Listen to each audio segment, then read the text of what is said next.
Fala rapaziada, tudo certinho? Bem-vindos ao meu canal Hugo Romariz, onde eu falo sobre os gigantes cariocas, que são eles Flamengo, Fluminense, Vasco e o glorioso Botafogo, que hoje até um parabéns para todos os botafoguenses, porque é o dia do botafoguense, e é dele que eu vou falar no vídeo de hoje, tá bom?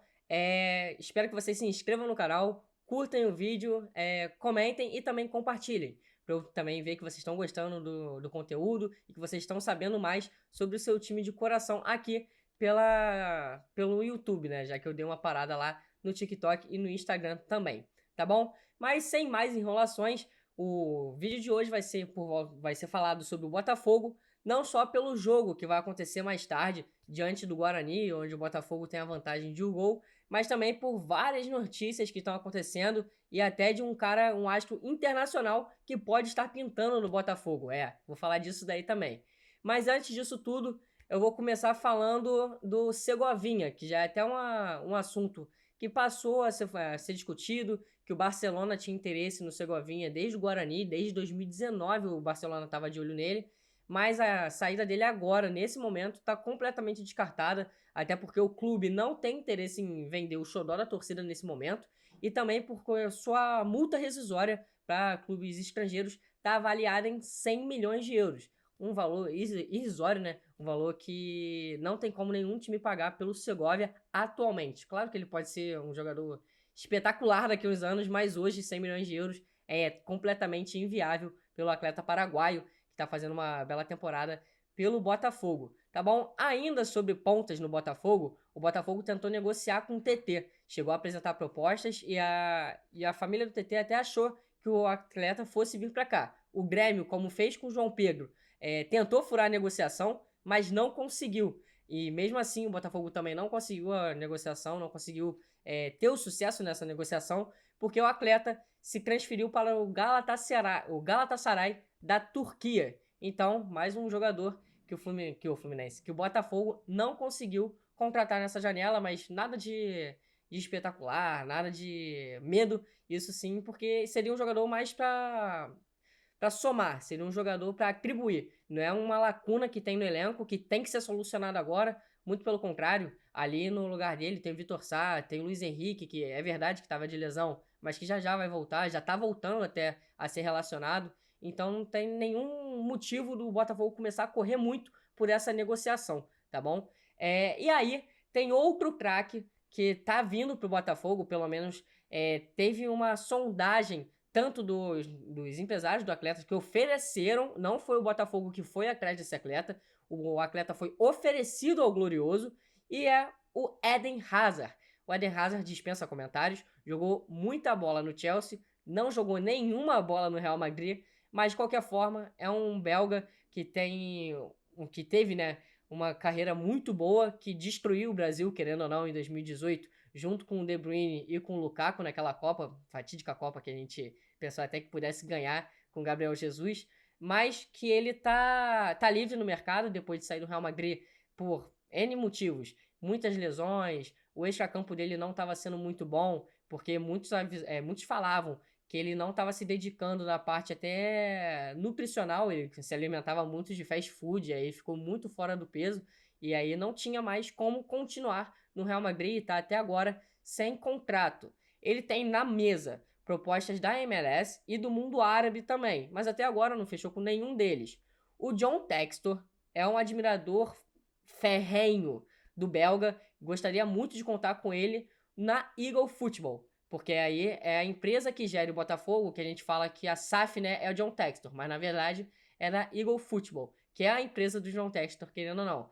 E o irmão do Eden Hazard, o Kylian Hazard, não é o Kylian Mbappé, o Kylian Hazard, joga pelo clube belga que o John Textor também administra. Então muitos estão falando que esse irmão pode fazer um pouquinho de força, né, pro Eden Hazard se transferir para o Botafogo. O ponto positivo do Botafogo é o atleta vindo teria pouco mais ali de 18 jogos, ou até menos que isso, para jogar, e aí seria uma curta temporada com praticamente um título acertado, um título grande acertado, que é o Campeonato Brasileiro, ele poderia vir a se valorizar, e o John Textor tem portas abertas, tanto na França com o Lyon, tanto no Crystal Palace, na Inglaterra. E aí poderia fazer um upgrade na carreira do Hazard futuramente, caso ele se destaque no Botafogo. Fato é que hoje a negociação está cravada.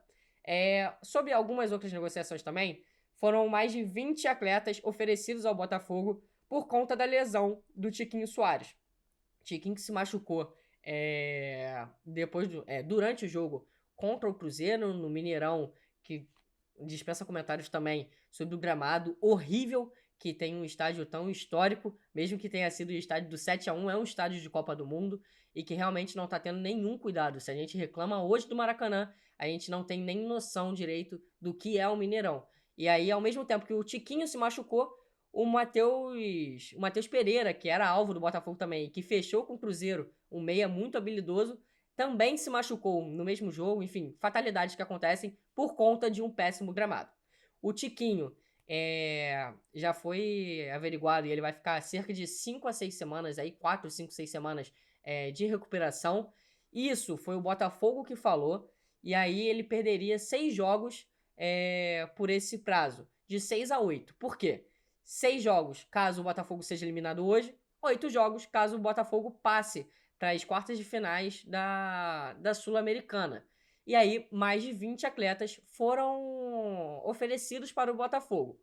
Antes do resultado da lesão do Tiquinho, para saber um prazo de recuperação, o Botafogo consultou o Slimani, ele que já jogou no Lyon, de John Textor, e também já passou pelo Leicester, lá na Premier League. É um argelino muito bom de bola, mas que já também está com uma idade bem avançada, a negociação seria mais chata. Mas o Botafogo recuou na negociação após saber que o Tiquinho não iria ter que realizar nenhum tipo de cirurgia.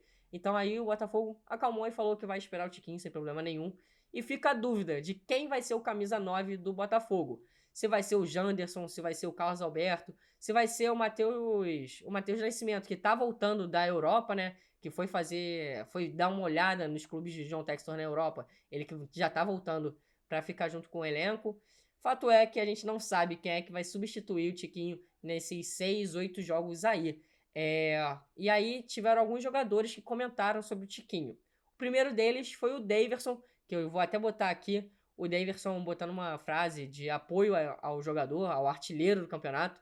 Lembrando que o Daverson é o vice-artilheiro do Campeonato Brasileiro. O Tiquinho, que recebeu mais uma vez o prêmio de melhor jogador do Campeonato Brasileiro, já é o 4º seguido. Ele ganhou em abril, maio, junho e julho. É o único jogador que venceu até agora nessa temporada e que agora não vai conseguir ganhar o de agosto, né? Porque ele não vai conseguir atuar. Mas se tivesse atuando, poderia vir a ganhar mais uma vez. E outro jogador, não está mais em atividade, que comentou sobre, foi o Lugano. Ele falou que essa lesão é comum no mundo do futebol e que geralmente os atletas voltam em 21 a 25 dias. Ou seja, menos tempo do que o departamento médico informou por meio das redes sociais do Glorioso. Então, uma pronta recuperação para o Tiquinho Soares, tá bom? Sobre agora algumas outras coisas, eu tô até olhando, porque é muita coisa que eu tenho que falar no vídeo de hoje. O Lucas Perry tinha até umas propostas que poderiam pintar na mesa do Botafogo, e elas iriam ser de um time italiano, da Fiorentina, por 8 milhões de euros, ou do próprio Lyon, do John Textor, para cobrir essa oferta. Um valor muito bom para um goleiro, lembrando que o maior valor de um goleiro até hoje no Brasil é do Alisson, por 4 milhões de euros, certamente por 50% do atleta, então o 100%, né? A gente imaginando seriam uns 8 milhões de euros mesmo. E o Botafogo não tem interesse de vender agora. Isso porque o Botafogo tentou a contratação do Brazão, goleiro das seleções de base do Brasil, que atuou por seleções de base e agora tá lá na Internazionale de Milão. Mas o negócio não foi pra frente, então o Botafogo não tem nenhum interesse de vender o Lucas Perry nessa altura do campeonato. Principalmente porque ele tá sendo o melhor goleiro do Brasil, até que, na minha visão, de forma disparada. Muitos falam do Bento, muitos falam do Fábio, mas o que o Lucas Perry faz é um absurdo. E sobre a defesa do Botafogo, o Adrielson e o Cuesta fizeram seu jogo de número 50 como dupla de zaga do Botafogo. Nesses jogos foram 33 vitórias e 27 jogos sem sofrer nenhum gol. Marca muito expressiva para uma dupla de zaga. uma marca muito interessante. Lembrando que o Adrielson estava sem contrato após sair do Sport e o Cuesta foi meio que despejado do Internacional, de forma que ninguém entende até hoje, porque o Cuesta é muito bom jogador, tá bom? E agora sobre o jogo de hoje mesmo. O jogo de hoje vai ser lá no Paraguai. Muitos torcedores enfrentaram dificuldades para chegar no país, porque tem que apresentar a vacinação da febre amarela, muitos não conseguiram. Mas fato é que o estádio não tem um bom histórico, né, de um gramado.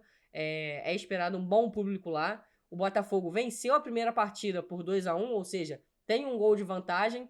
E o Bruno Lage, mais uma vez, deve revezar o time, visando, mais uma vez, o Campeonato Brasileiro. Eu entendo que todos falam que a Sul-Americana é muito importante, que o Botafogo tem que dar mais valor para a Sul-Americana, mas tendo a vantagem na Sul-Americana e podendo poupar pro Brasileirão, eu acho muito válido.